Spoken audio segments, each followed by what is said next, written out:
morning. How are you? It's been great, hasn't it? I've been blown away by the whole thing. In fact, I'm leaving.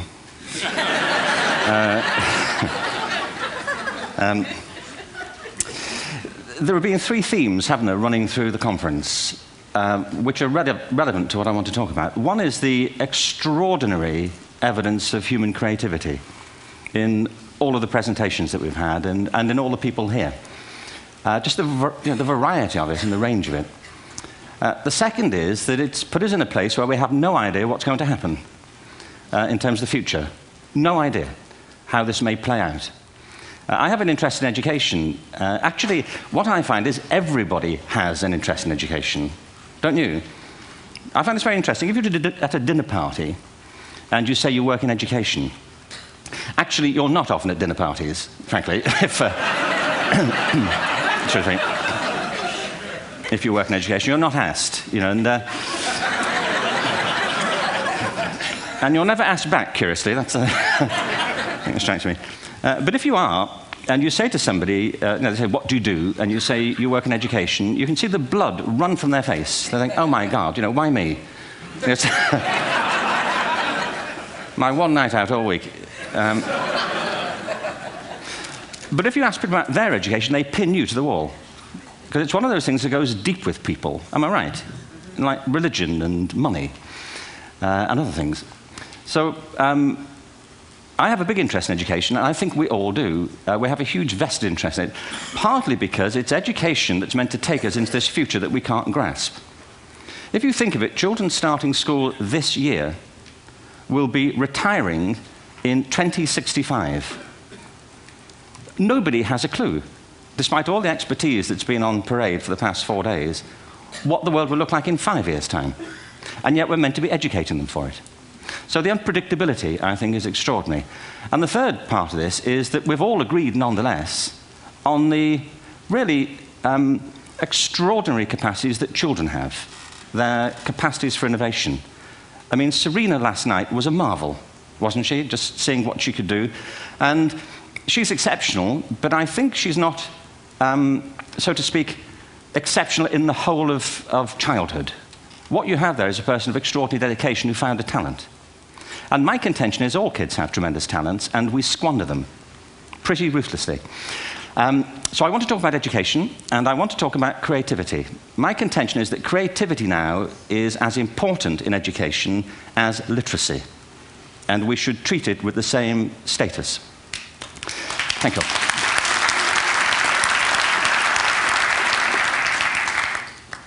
That was it, by the way. Thank you very much. So, 15 minutes left. Well, I was born... No, I had a great story recently, I love telling it, of a little girl who was in a drawing lesson. She was 6, and she was at the back drawing, and the teacher said this little girl hardly ever paid attention. And in this drawing lesson, she did. And the teacher was fascinated. She went over to her and she said, "What are you drawing?" And the girl said, "I'm drawing a picture of God." And the teacher said, "But nobody knows what God looks like." And the girl said, "They will in a minute."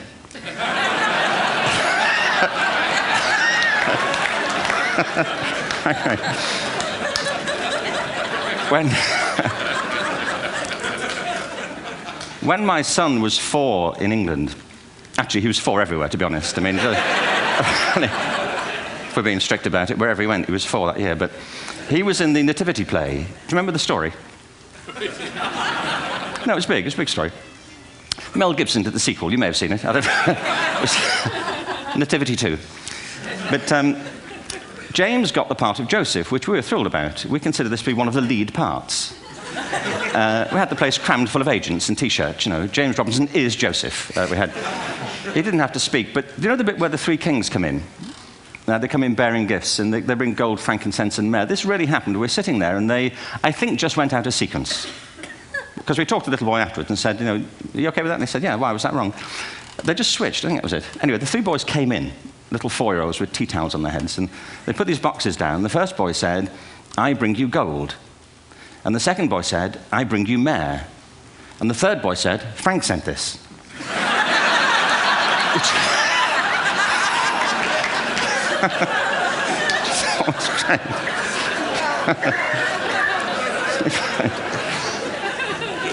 What these things have in common, you see, is that kids will take a chance. If they don't know, they'll have a go. Am I right? They're not frightened of being wrong. Now, I don't mean to say that being wrong is the same thing as being creative.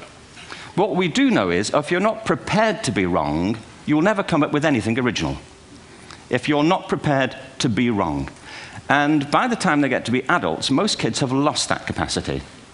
They have become frightened of being wrong. And we run our companies this, by the way. We stigmatize mistakes.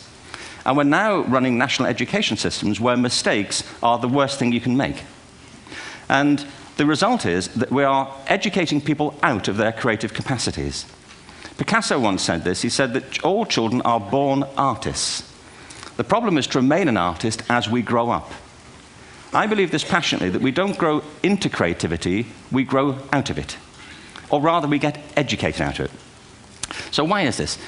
I lived in Stratford-on-Avon until about 5 years ago. In fact, we moved from Stratford to Los Angeles.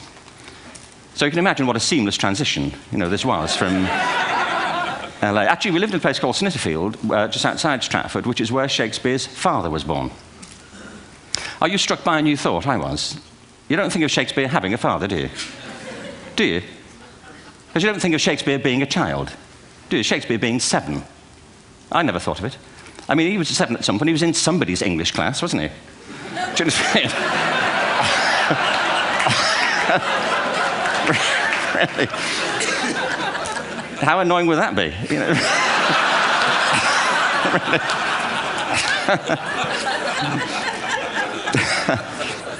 Must try harder. Being sent to bed by his dad to Shakespeare. Go to bed now, to William Shakespeare, and put the pencil down, and stop speaking like that. It's confusing everybody.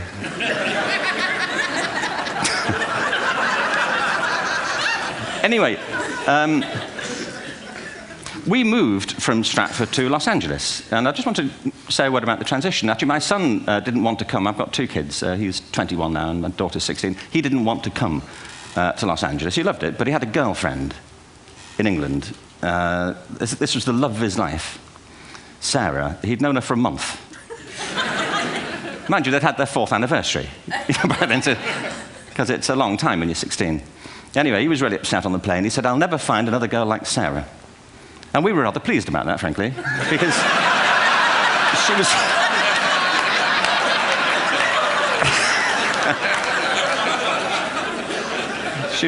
she was the main reason we were leaving the country.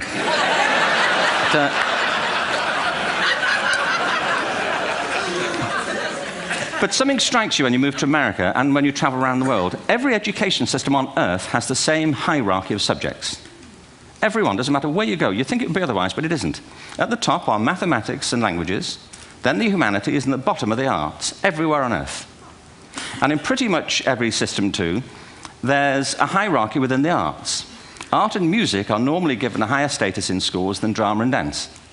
There isn't an education system on the planet that teaches dance every day to children the way we teach them mathematics. Why? Why not?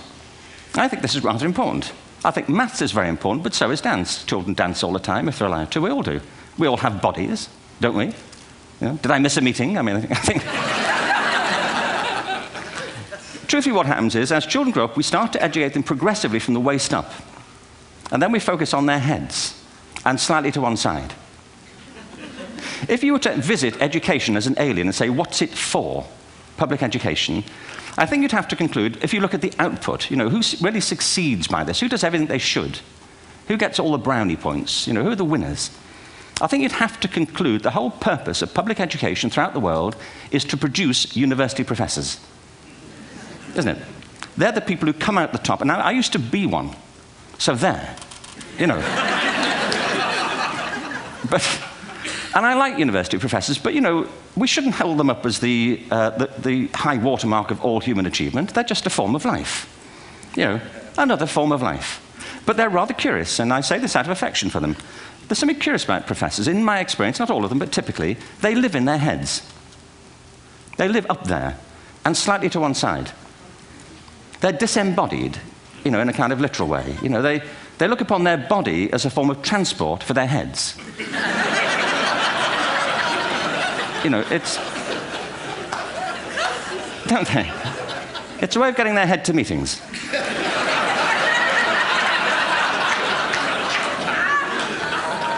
If you want real evidence of out-of-body experiences, by the way, get yourself along to a residential conference for senior academics and pop into the discotheque on the final night.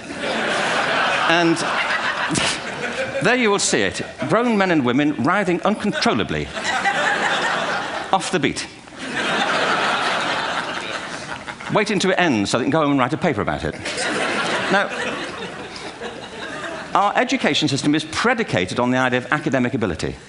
And there's a reason. The whole system was invented around the world. There were no public systems of education really before the 19th century. They all came into being to meet the needs of industrialism.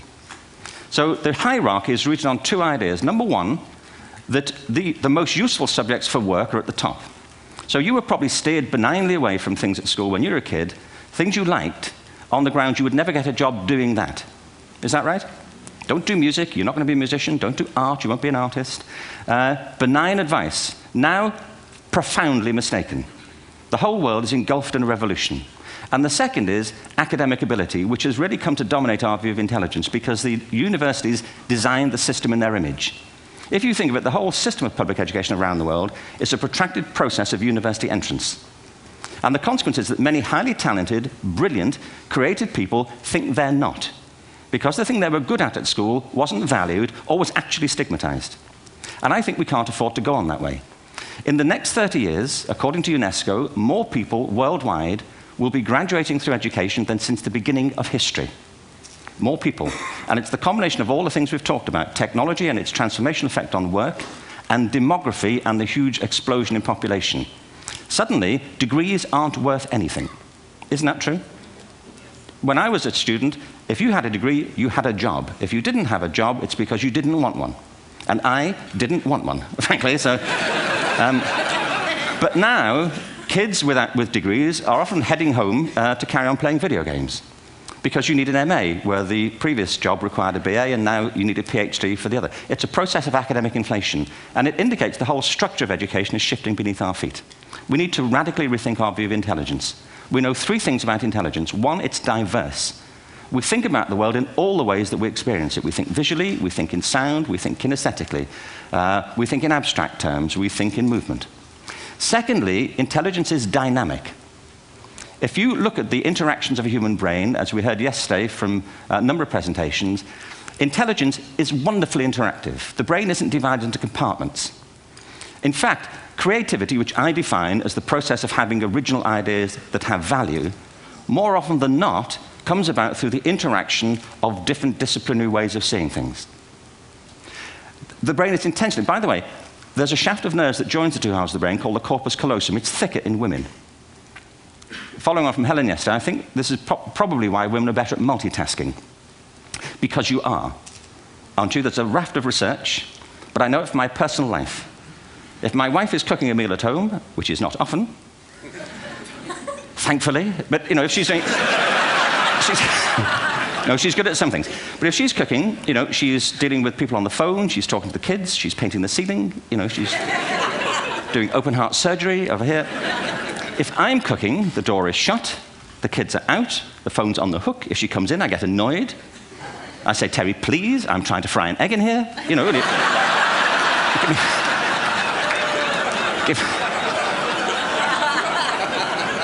Give me a break. Actually, do you know that old philosophical thing? If a tree falls in a forest and nobody hears it, did it happen? Remember that old chestnut? I saw a great T-shirt recently which said, if a man speaks his mind in a forest and no woman hears him, is he still wrong?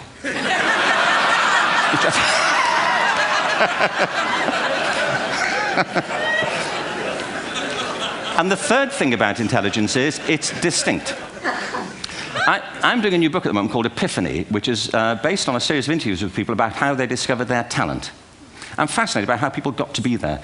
It's really prompted by a conversation I had with a wonderful woman who most people have never heard of. She's called Gillian Lynn. Have you heard of her? Some have. She's a choreographer, and everybody knows her work. She did Cats. and Phantom of the Opera. She's wonderful. I used to be on the board of the Royal Ballet in England, as you can see.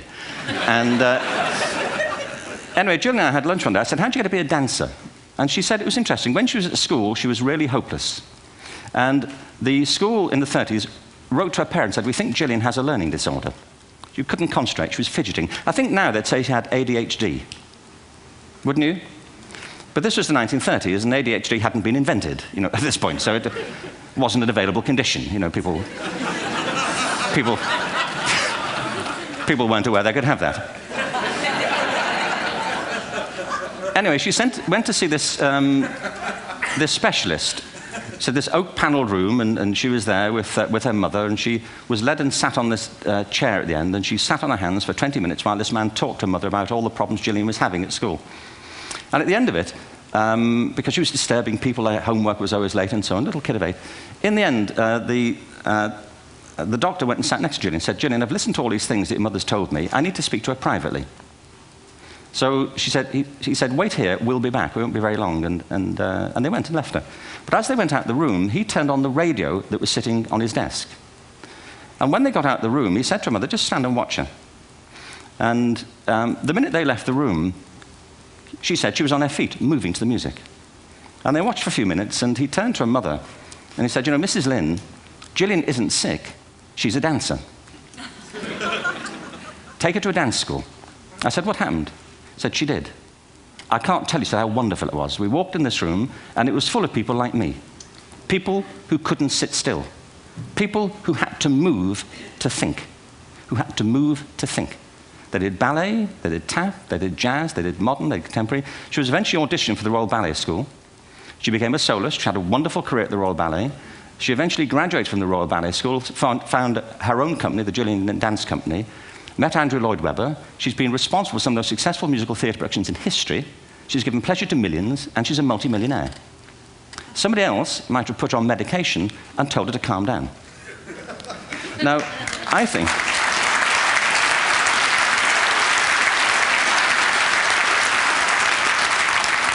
What I think it comes to is this. Al Gore spoke the other night about ecology and the revolution that was triggered by Rachel Carson. I believe our only hope for the future is to adopt a new conception of human ecology, one in which we start to reconstitute our conception of the richness of human capacity. Our education system has mined our minds in the way that we've strip-mined the earth for a particular commodity, and for the future, it won't serve us. We have to rethink the fundamental principles on which we're educating our children. There was a wonderful quote by Jonas Salk, who said, if all the insects were to disappear from the earth, within 50 years, all life on earth would end. If all human beings disappeared from the earth, within 50 years, all forms of life would flourish. And he's right. What TED celebrates is the gift of the human imagination. We have to be careful now that we use this gift wisely and that we avert some of the scenarios that we've talked about. And the only way we'll do it is by seeing our creative capacities for the richness they are and seeing our children for the hope that they are. And our task is to educate their whole being so they can face this future. By the way, we may not see this future, but they will. And our job is to help them make something of it. Thank you very much. Bravo. Here, here.